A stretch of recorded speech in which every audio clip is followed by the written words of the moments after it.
Hello दोस्तों, ho'oponopono एक Hawaiian prayer है जो कि इंक्लूड करता है 4 सेंटेंसेस को। I am sorry, please forgive me, thank you and I love you, जिसके बारे में शायद आप सबको पता होगा। अगर आपको नहीं पता है तो प्लीज आप मेरे चैनल में जाइए और वहां पर हमने वीडियो डाली हुई है, आप देखिए। तो ये एक ऐसा प्रेयर है जो कि आपको हर तरह की ट्रॉमा, हर तरह की आपकी जो भी डिप्रेशन है, एंजाइटी है, जो भी आपके इनर जो भी नेगेटिविटी है, सारी चीज को क्लियर करने में, आपको हील करने में ये मदद करती है। लेकिन ना कुछ छोटी छोटी गलतियां होती है जिसकी वजह से ये हमें नेगेटिव इम्पैक्ट देती है। नेगेटिव इम्पैक्ट का मतलब ये है कि हम इस प्रेयर को करते रहते हैं लेकिन हमें रिजल्ट नहीं मिलती। ऐसा बहुत सारे लोगों के साथ होता होगा, जो कि मेरे साथ भी शुरू में बहुत बार हुई है। ऐसे बहुत सारे टेक्निक्स के साथ मैंने बहुत सारी गलतियां की हैं, तो उन्हीं गलतियों को मैं नहीं चाहती कि आप भी दोहराएं, इसीलिए मैं इस वीडियो को बना रही हूं। तो आप वीडियो को एंड तक जरूर बने रहिए, एक भी पॉइंट प्लीज मिस मत कीजिए। हेलो दोस्तों, मेरा नाम अनिमा है, मैं एक लॉ ऑफ अट्रैक्शन कोच हूँ और इस चैनल में मैं law of attraction, manifestation, spirituality के संबंधित जो भी कंटेंट मेरे अंदर है, मैं जो भी नॉलेज है या फिर जो भी एक्सपीरियंस है, मैं इस चैनल में शेयर करती हूँ। अगर आपको अच्छा लग रहा है तो लाइक कीजिए, कमेंट कीजिए, शेयर कीजिए और मेरे साथ जुड़ने के लिए आप सब्सक्राइब कीजिए और बेल आइकन को भी दबाइए। और मेरा एक टेलीग्राम चैनल है जहाँ पर हम लॉ ऑफ अट्रैक्शन के कोर्सेज के संबंधित सारी जानकारी देते हैं। अगर आप चाहते हैं जुड़े रहना तो आप मेरे टेलीग्राम चैनल भी ज्वाइन कर सकते हैं। चलिए हम बात करते हैं होपोनोपोनो के बारे में।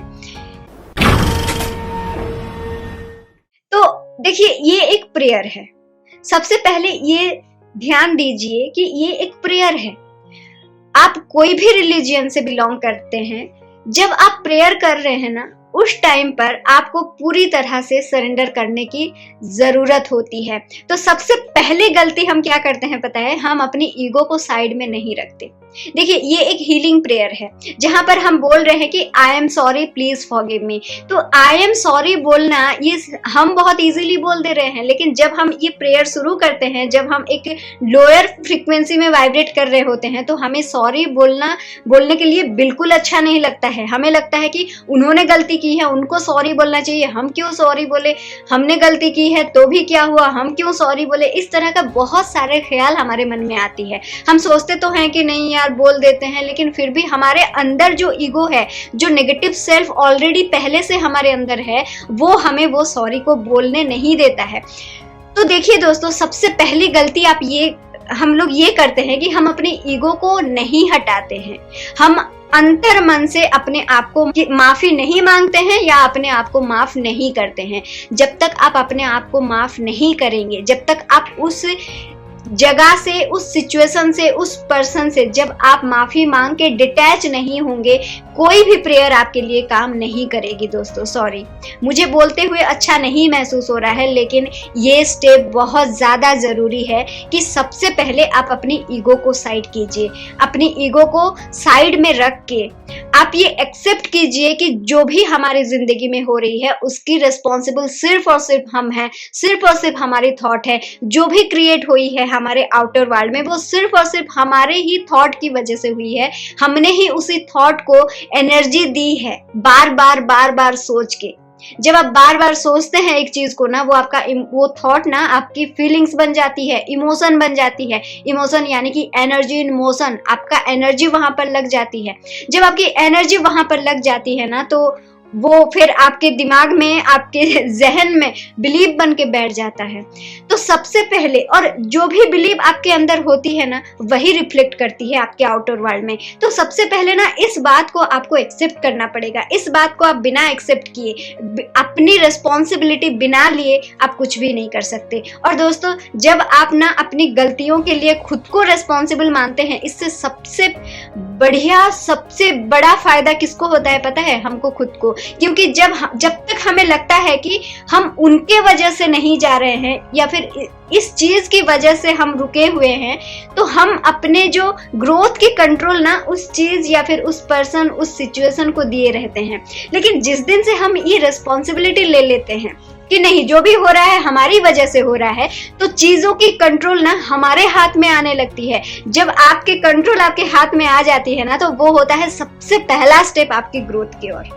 जब आप ये सोचना शुरू करते हैं कि जो भी गलती हुई है हमसे हुई है और हम सुधार सकते हैं। तो सबसे पहला गलती आप ये करते हैं कि आप अपने ईगो को साइड नहीं करते, आप अपनी रिस्पॉन्सिबिलिटी नहीं लेते। तो सबसे पहला काम ये कीजिए कि आप अपनी गलतियों को मान लीजिए और अपने आपके लाइफ में जो भी खराब है, जो भी नेगेटिव सिचुएशन है, नेगेटिव पर्सन है, उनके लिए आप उस पर्सन, उस सिचुएशन को दोष मत दीजिए, अपने आप को दोष दीजिए, अपने आप को रिस्पॉन्सिबल बनाइए और क्षमा भी कर दीजिए। ऐसा नहीं है कि सिर्फ अपने आप को कोसते रहेंगे, नहीं, आप क्षमा भी कर दीजिए, ठीक है। दूसरी गलती हम क्या करते हैं, जब हमें पता लगता है कहीं से भी कि ये बोलने से ये हो जाएगा। देखिए हमें ना बचपन से एक आदत है कि ये क्वेश्चन सिलेक्ट कर लो, इसको याद कर लो, एग्जाम में लिख दो, और हम लिख भी देते हैं, हमारे नंबर्स भी अच्छे आ जाते हैं। तो हमारा वही नेचर ना अभी तक भी रह जाता है।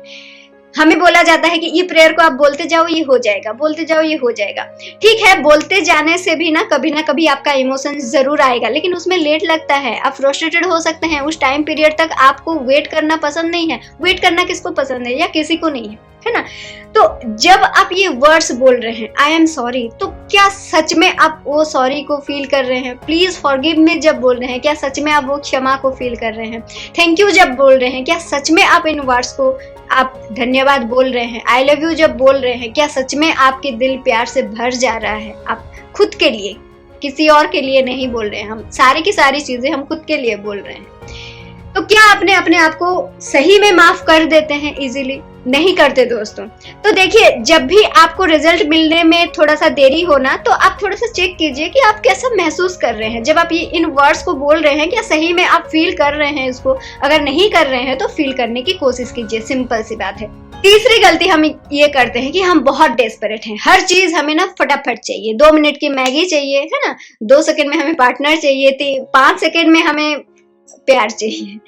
ऐसा नहीं होता है, ऐसा नहीं होता है। देखिए, ये ना एक जर्नी है। ये जर्नी ना हमें कुछ ना कुछ सिखाना चाहती है। तो कुछ भी चीज ना बनने के लिए, सीखने के लिए थोड़ा सा टाइम लगता है। आप शिद्दत के साथ ना अपनी फीलिंग्स पर ध्यान दीजिए, अपने आप को रिस्पॉन्सिबल मानने में ध्यान दीजिए, अपने हीलिंग में ध्यान दीजिए।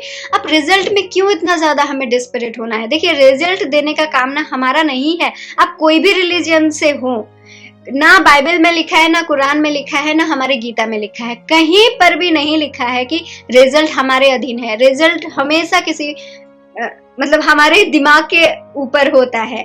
हम जब उस फ्रीक्वेंसी के साथ मिल जाते हैं, अलाइनमेंट क्रिएट कर लेते हैं, तब जाके हमें रिजल्ट मिलती है। अगर आपको रिजल्ट नहीं मिल रही है ना, तो आप सिंपली समझ जाइए कि आपका अलाइनमेंट नहीं हुआ है अभी तक, आपकी हीलिंग अभी खत्म नहीं हुई है। जब आपकी हीलिंग खत्म हो जाएगी ना, आप उस वाइब्स के साथ अलाइन कर लोगे ना, तो रिजल्ट अपने आप मिल जाएगी। इसीलिए बिल्कुल भी डेस्परेट मत होइए। इस जर्नी, ये जो ब्यूटीफुल सा जर्नी है ना, इस जर्नी को आप एंजॉय करते जाइए, ठीक है। जितना ज्यादा आप एंजॉय करते हुए इन सारी चीजों को अपनी जिंदगी में एक हैबिट बना लेंगे ना, हैबिट की तरह आप उसको रोज करते जाएंगे ना, तो ये ऑसम सा रिजल्ट देता है यार। इसमें ना आपको कुछ दिन अगर आप बिना रिजल्ट को सोचे आप सिर्फ करते जाएंगे इस प्रेयर को, आराम से बैठ के रिलैक्स होके, जिस तरह से हम बता रहे हैं उसी तरह से फॉलो करते करते अगर आप करते जाएंगे ना, तो ये आपको अंदर से इतनी ज्यादा खुशी और शांति देने वाली है, जो कि कहीं पर भी हमें नहीं मिला था।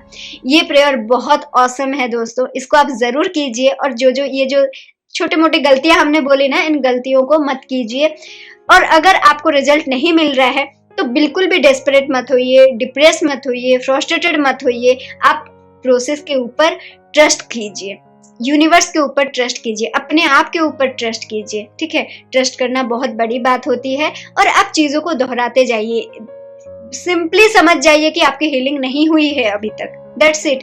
मुझे मिलेगा, नहीं मिलेगा, उसको मिल गया, मेरे को नहीं मिला, इतनी बातें सोचने की कोई जरूरत नहीं है। सिर्फ इतना ही सोचे कि अगर मुझे वो मेरा मनचाहा रिजल्ट अभी नहीं मिला है, इसका मतलब ये है कि मैं अलाइनमेंट में नहीं हूँ। तो आपको सिर्फ और सिर्फ अपने अलाइनमेंट के लिए ही काम करना है। तो अपने काम को जारी रखिए, ठीक है। तो चलिए मिलते हैं हम नेक्स्ट और एक बेहतरीन सा वीडियो के साथ। आपका क्या राय है, आप किस तरह से इसको प्रैक्टिस कर रहे हैं, क्या क्या रिजल्ट मिल रहा है, प्लीज हमारे साथ कमेंट बॉक्स में शेयर कीजिए। मिलते हैं next. Till then bye bye and thank you so much.